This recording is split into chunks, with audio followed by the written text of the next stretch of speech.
Hey there guys, this is Sec, and today we are going to do Metasploit framework room on TryHackMe.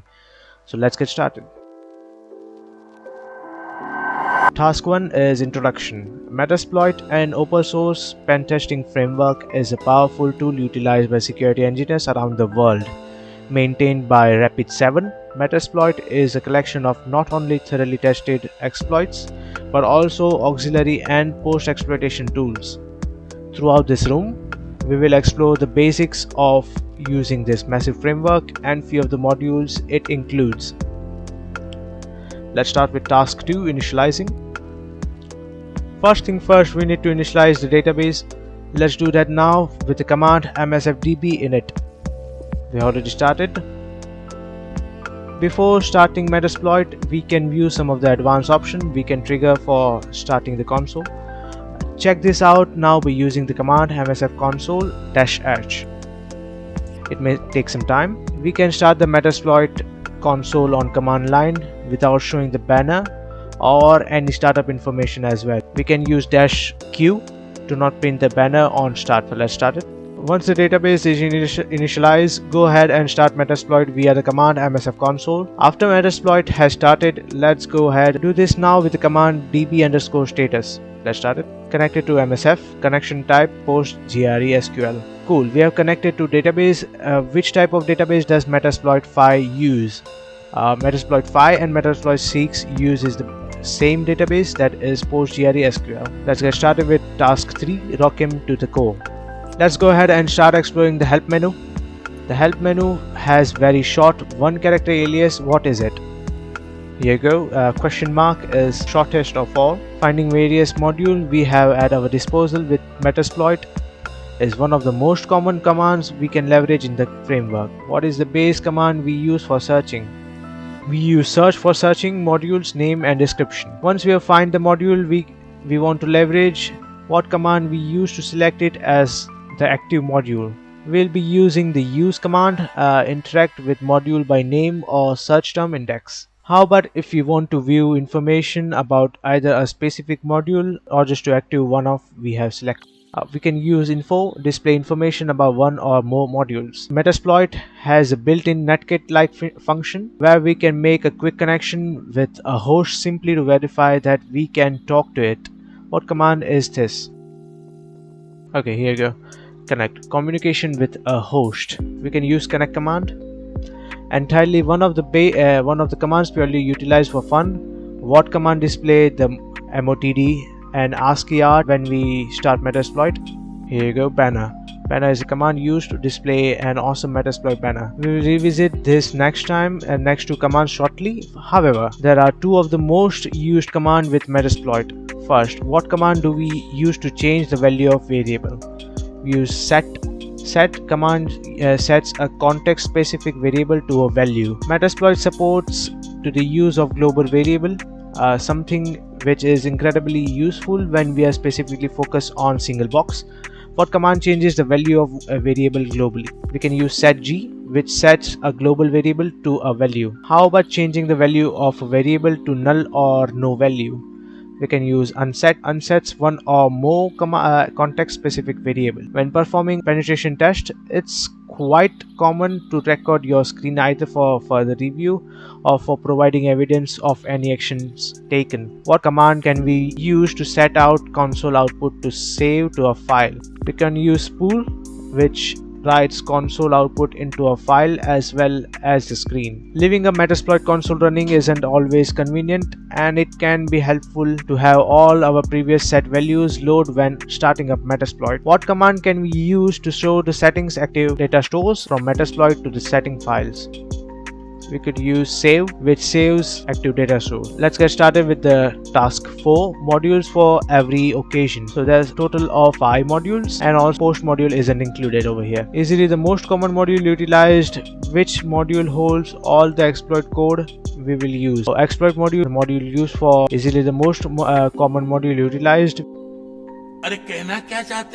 Which module holds all the exploit code we will use? That is exploit.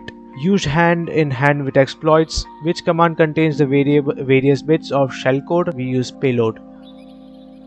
Which module is most common used in scanning and verification machines are exploitable? Auxiliary. One of the most common activities after exploitation is looting and pivoting.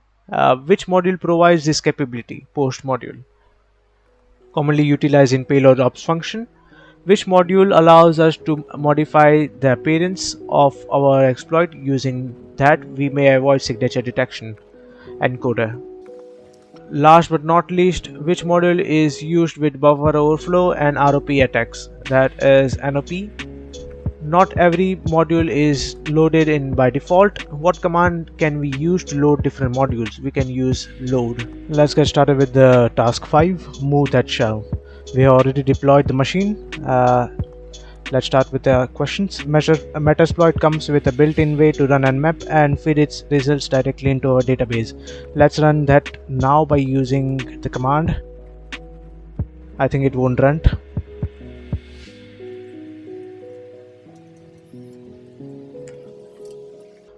It took quite a while. Let's move on to the next question. What service does Nmap identify running on port 135? That is MSRPC. Let's go ahead and see what information we have collected in the database. Type the hosts. Okay, it's running Windows 7. How about something else from the database? Try running command services now. Okay. One last thing. Try the command once. So okay, we can use the IceCast. Now that we have scanned our victim system, let's try connecting it with Metasploit payload. First, we will have to search for the target payload. In Metasploit 5, you can use the type use followed by unique string found within only target exploit. For example, we can try use IceCast. What is the full path for our exploit that now appears on the MSF console prompt? This is exploit/windows/http/icecast_header. While that use command with the unique string can be incredibly useful, that's not quite the exploit we want here. Let's now run the command search multi-handler. So multi-handler is used like netcat for listening. So let's use the 5. Go ahead and run the command. We did it right. Now what is the name of the column on the far left side of the console that shows up next to the name? So that is hash, or we can say pound. Now type the command. We already did this. Now let's set the payload using the command set payload Windows Metasploit reverse TCP. Let's look at the options. A generic payload has been set, but let's set the payload. We can verify it.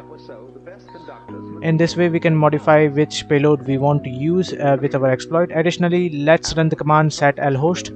Our lhost will be done 0. Let's check it out.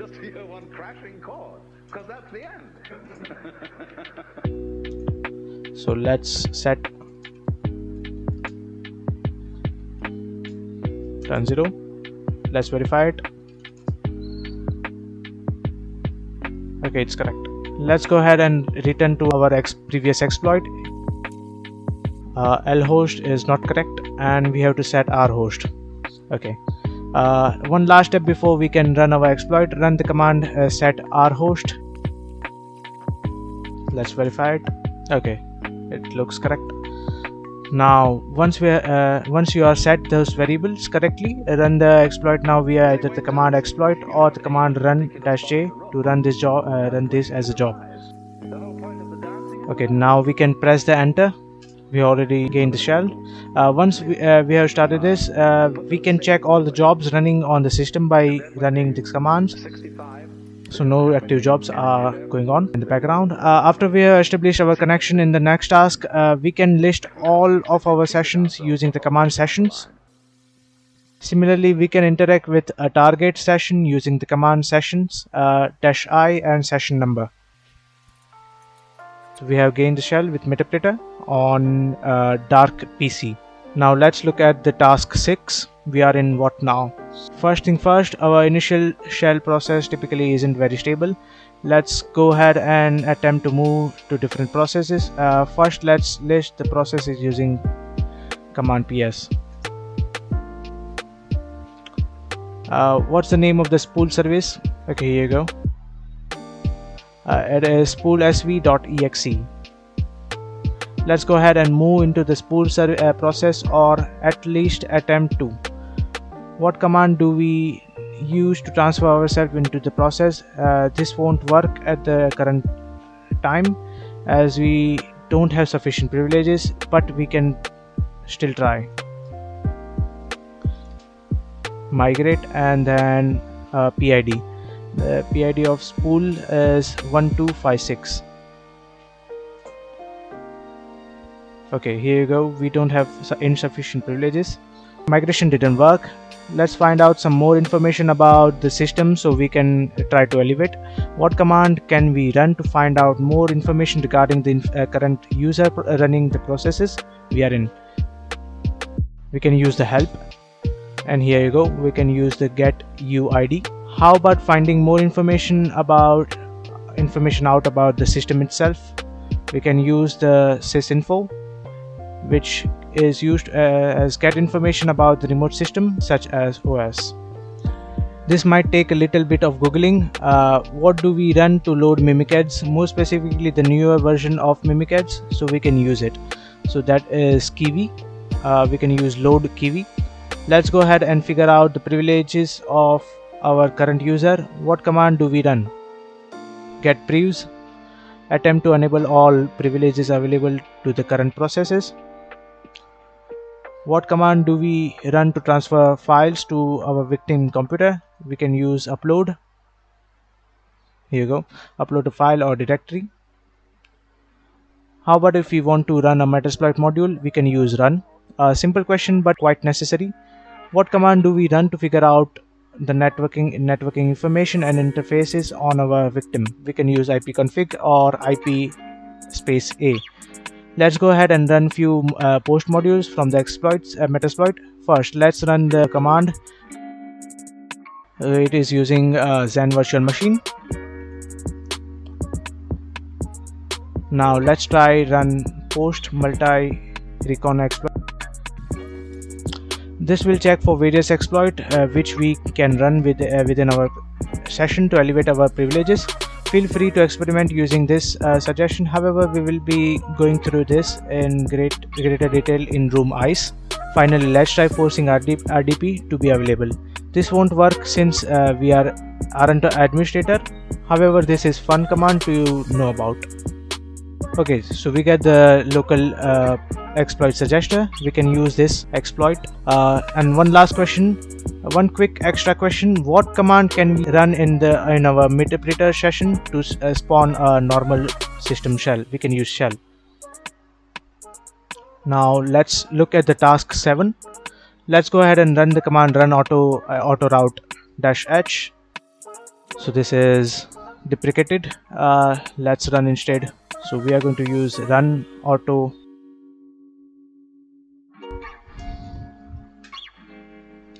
Additionally, we can start a SOC5 proxy server out of the session, background our current Metasploit session, and run the command search server SOC5. Okay, we won't find any SOC5, but this is the module. It must be an auxiliary server. There is no module on MSF6, but this is the path. Once we have started a SOC server, we can modify out our /etc/proxychains.conf file to include our new server. What command do we prefix our commands? We can use proxychain. So this is it. We have completed our task 7. We will meet in next room. Till then, do subscribe my channel if you like this video. Turn on the post notifications.